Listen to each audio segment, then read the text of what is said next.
El amor y la justicia de Dios son intrínsecos a su carácter. A lo largo de las Escrituras vemos esta verdad. Estos atributos revelan su profunda preocupación por la justicia y la rectitud. Bienvenidos al resumen semanal de la lección de la Escuela Sabática para Adultos. Lección 6 para el 8 de febrero de 2025. El amor de Dios por la justicia es el título de esta semana. Versículo para memorizar, Jeremías 9, versículo 24. Mas alábese en esto el que haya de alabarse, en entenderme y conocerme, que yo soy el Eterno, que hago misericordia, juicio y justicia en la tierra, porque estas cosas me agradan, dice el Eterno. Jeremías 9, 24.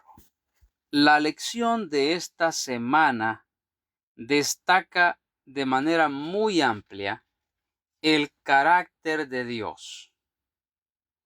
Vemos que en el carácter de Dios, el amor y la justicia van de la mano.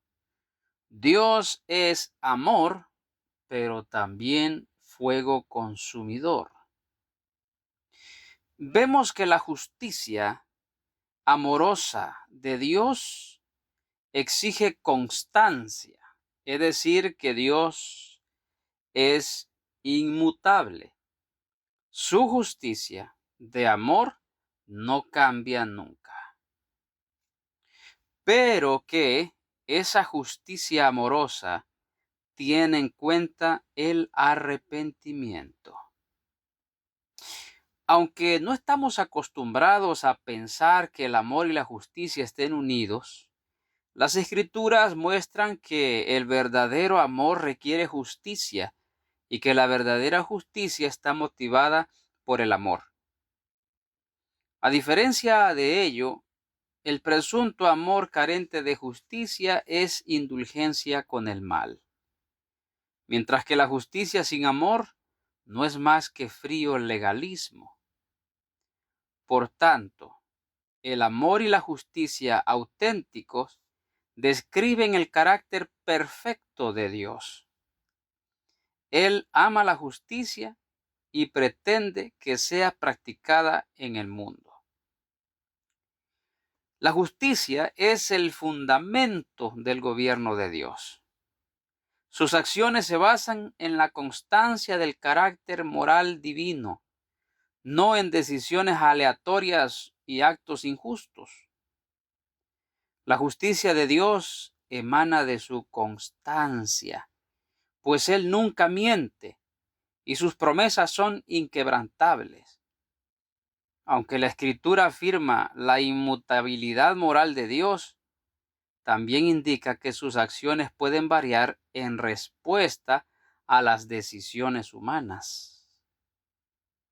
Las Escrituras afirman que Dios no se arrepiente, es decir, que no miente. Por otra parte, algunos pasajes del Antiguo Testamento indican que Dios se arrepiente en el sentido de que no aplica el esperado juicio anunciado por Él debido a las malas acciones humanas. El hecho de que Dios se arrepienta no significa que haya faltado a la verdad acerca de su juicio anunciado, sino que en virtud de la dinámica relacional que mantiene con los seres humanos, modifica su accionar en relación con las personas si éstas se arrepienten y deciden vivir una vida de comunión con Él. Analicemos entonces el punto número 1 de la lección: amor y justicia.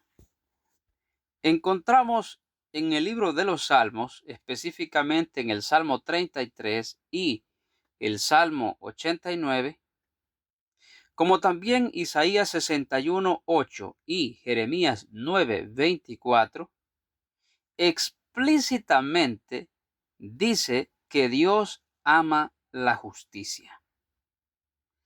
Y en estos pasajes, el amor y la justicia de Dios los vemos inseparables, ya que a Él le preocupa profundamente que se obre con rectitud en el mundo.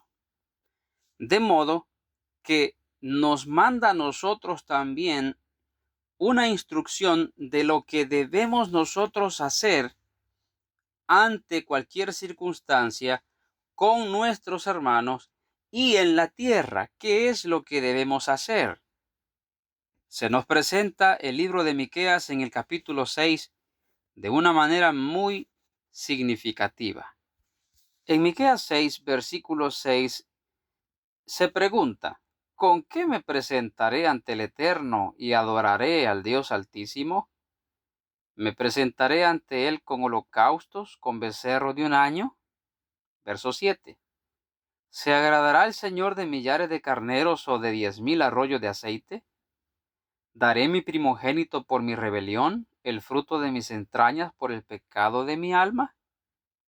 Aquí estos versículos son preguntas lógicas que cualquiera puede pensar: ¿qué es lo que Dios realmente le agrada? ¿Le agradarán tanto mis ofrendas, mi legalismo, mi extremismo? Si bien es cierto, debemos ser nosotros fieles en la mayordomía, pero también no es todo lo que el Señor pide. Jesucristo dijo: esto es necesario hacer sin dejar de hacer lo otro.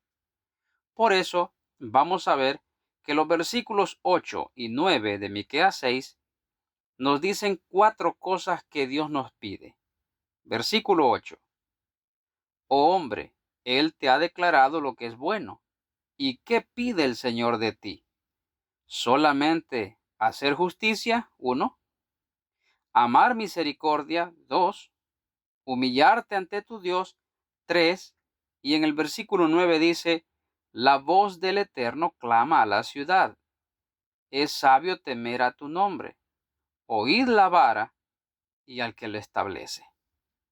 Note que el número 4 nos llama a la sabiduría, y el hombre sabio presta atención a la vara, al mensaje que ha enviado Dios hoy. Veamos el punto número 2 de la lección. Dios es totalmente bondadoso y justo.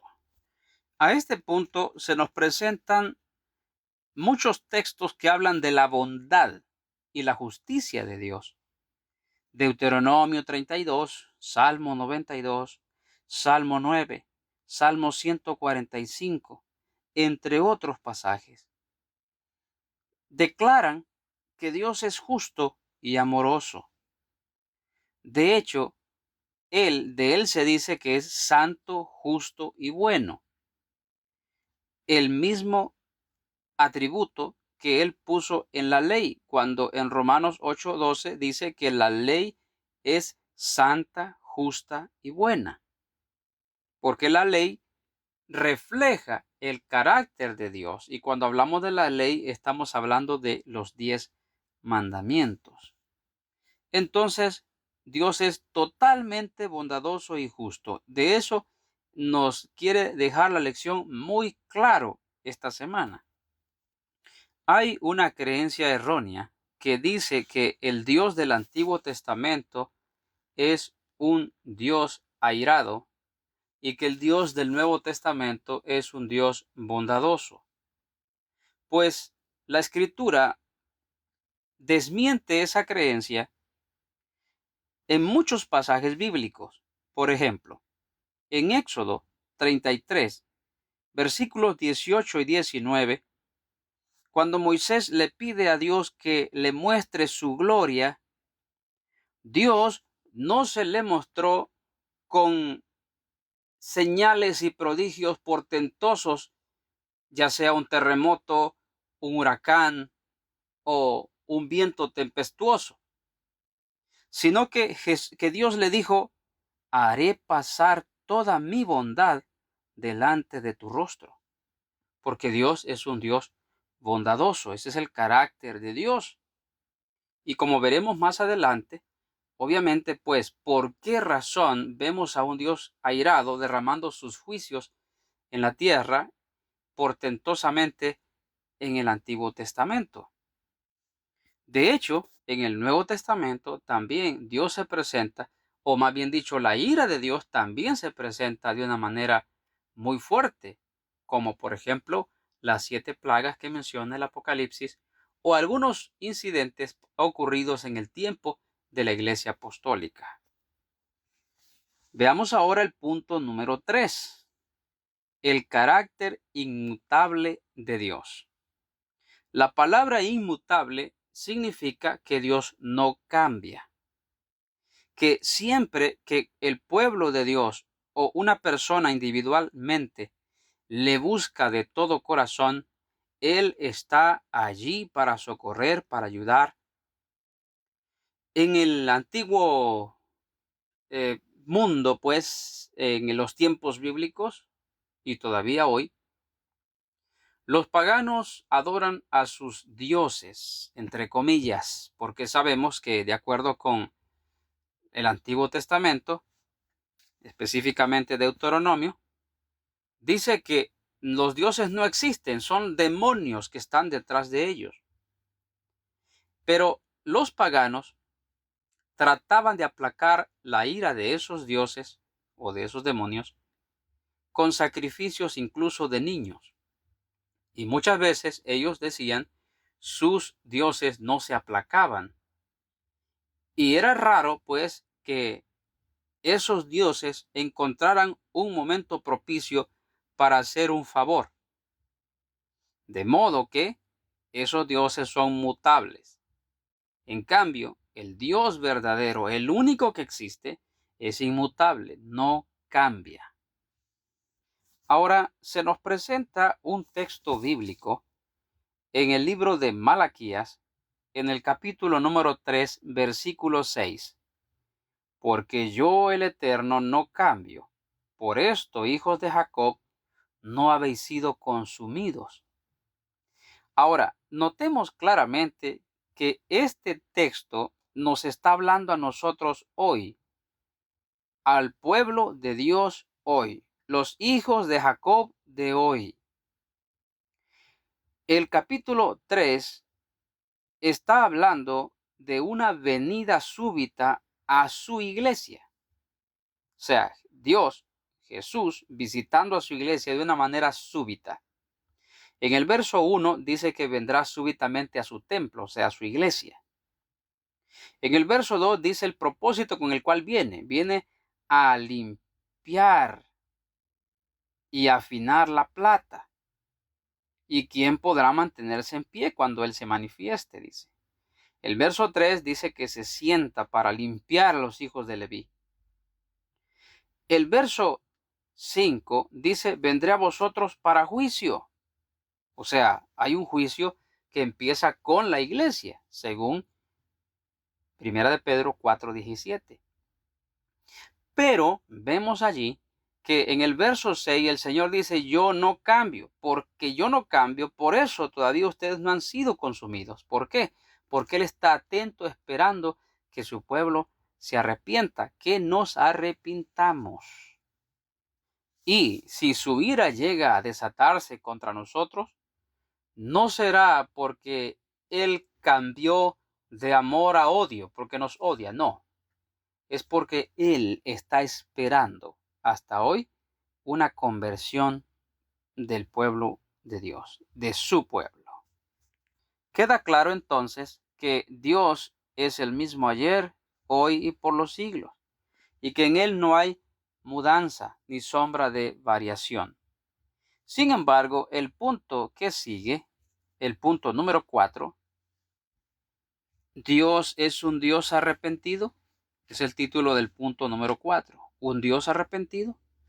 ¿Cómo es que un Dios se arrepiente si realmente es inmutable, no cambia? ¿En qué sentido entonces Dios puede arrepentirse? En el libro del Éxodo capítulo 32, versículo 14 dice, entonces el Señor se arrepintió del mal que dijo que había de hacer a su pueblo. Recordemos que en este capítulo, el pueblo de Dios había cometido idolatría, una apostasía, pero Dios decidió destruirlo.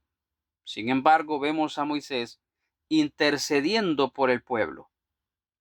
Y el pueblo, en su mayoría, pues vemos ahí arrepentido, y al confesar su pecado, Dios dice se arrepiente del mal. Otro caso muy vívido es el mensaje de Jonás a Nínive.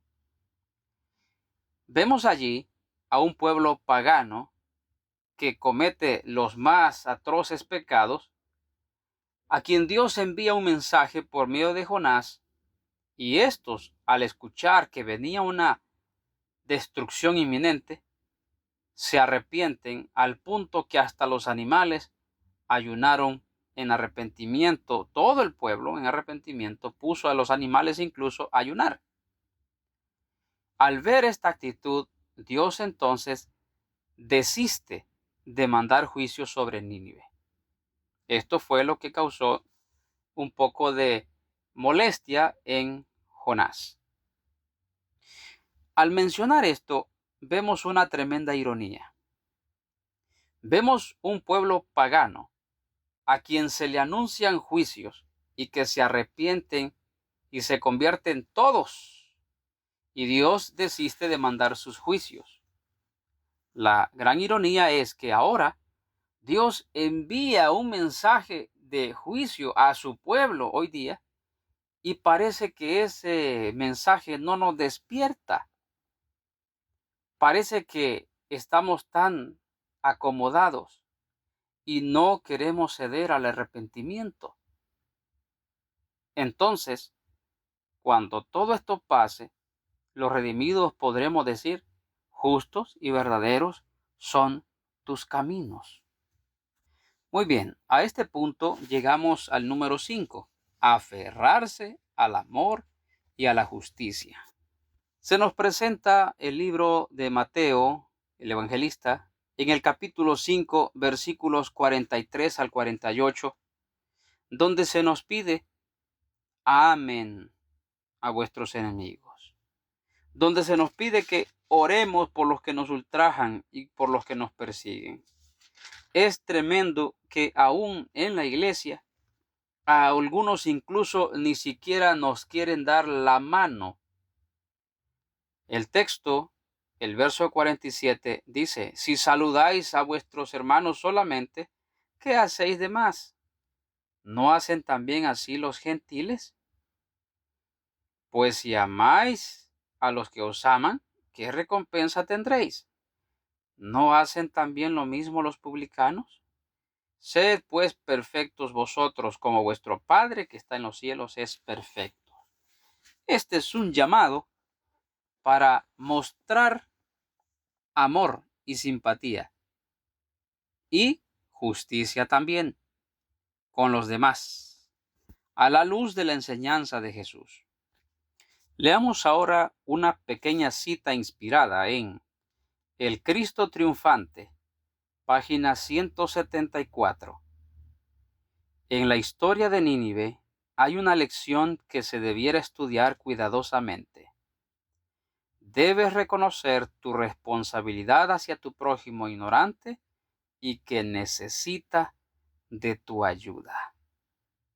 Cerramos este resumen invitando a todos a leer el capítulo titulado Amor Supremo en las páginas 13 a 23 del libro El Camino a Cristo de Elena de White. Paz a todos y un gran abrazo para cada uno.